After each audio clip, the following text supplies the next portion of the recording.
আসসালামু আলাইকুম। আমি ডক্টর সাইমা আক্তার।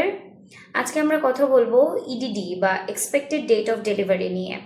অনেক রোগী চেম্বারে এসে আমাদেরকে প্রশ্ন করেন যে ম্যাডাম আমার ডেলিভারির তারিখ কখন, বা ম্যাডাম আমার ডাক্তার আমাকে একটা ডেলিভারির তারিখ দিয়েছেন, আবার আলট্রা ডাক্তার আমাকে আরেকটা ডেলিভারির তারিখ দিয়েছেন, আমি কোন তারিখটাকে সঠিক ধরে নেব। আজকে মূলত এই ব্যাপারটা নিয়েই আলোচনা করব।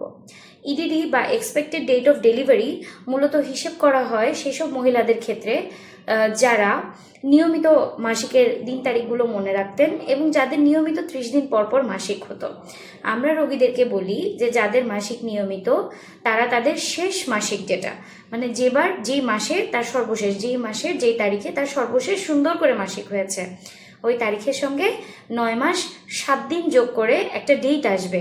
এটা হচ্ছে ওই রোগীর original expected date of delivery. এখন কিছু রোগী থাকেন আমাদের যারা শেষ মাসিকের তারিখ মনে রাখতে পারেন না, ব্যস্ততা বা বেখেয়ালে কোনো কারণে তাদের শেষ মাসিকের তারিখটা মনে রাখা হয়নি। সেই রোগীদেরকে আমরা বলি যে আপনারা যারা লাস্ট কবে মাসিক হয়েছে সেটা মনে করতে পারেন না, প্রেগনেন্সি ধরা পড়ার সাথে সাথেই মোটামুটি 2 মাসের মধ্যে আপনারা একটা আলট্রাসোনোগ্রাম করে নেবেন।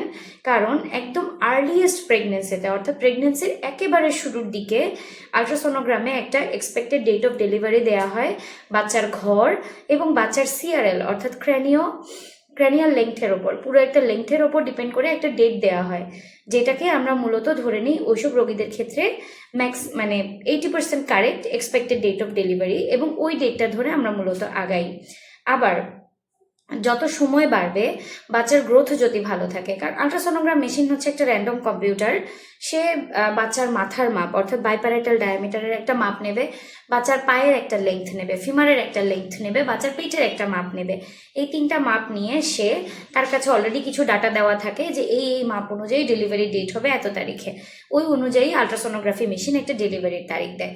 যেসব বাচ্চাদের বয়সের তুলনায় গ্রোথ ভালো, ওজন ভালো, সেই সব মায়েদের ডেলিভারির তারিখটা সময়ের চেয়ে এগিয়ে যেতে পারে।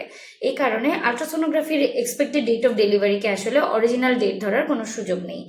যারা শেষ মাসিকের তারিখ মনে রাখতে পারেন তারা শেষ মাসিকের তারিখের সঙ্গে 9 মাস 7 দিন যোগ করে এক্সপেক্টেড ডেট অফ ডেলিভারি হিসেব করবেন। আর যারা শেষ মাসিকের তারিখ মনে করতে পারেন না তারা প্রেগনেন্সি ধরা পড়ার সাথে সাথে একটা আলট্রাসোনোগ্রাম করে নেবেন। যত আর্লি প্রেগনেন্সিতে, অর্থাৎ প্রেগনেন্সি 7 সপ্তাহ, 8 সপ্তাহ, 10 সপ্তাহে যে এক্সপেক্টেড ডেট অফ ডেলিভারি আসে আলট্রাসোনোগ্রাম মেশিনে, ওটাকে আমরা 70 to 80% অ্যাকুরেট ধরে নিয়ে ওই অনুযায়ী মাকে হিসেব রাখতে বলি। ধন্যবাদ সবাইকে।